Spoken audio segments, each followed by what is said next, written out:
أولئك الذين لعنهم الله ومن يلعن الله فلن تجد له نصيرا أم لهم نصيب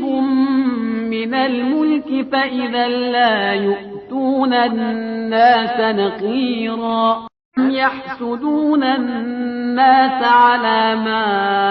آتاهم الله من فضله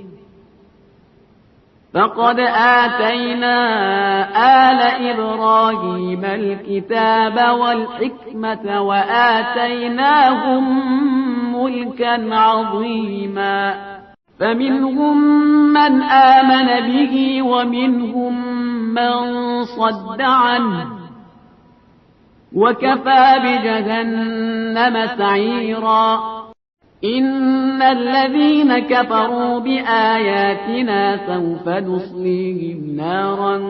كلما نضجت جلودهم بدلناهم جلودا غيرها ليذوقوا العذاب إن الله كان عزيزا حكيما والذين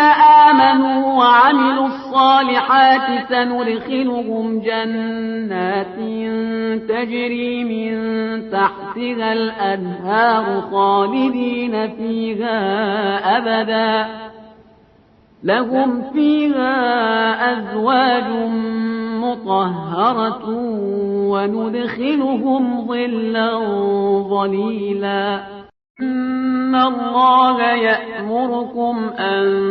تؤدوا الأمانات إلى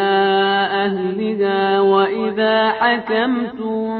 بين الناس أن تحكموا بالعدل إن الله نعما يعظكم به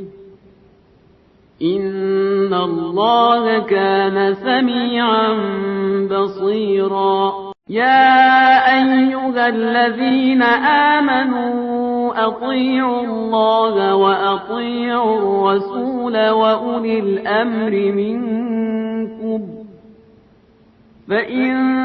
تنازعتم في شيء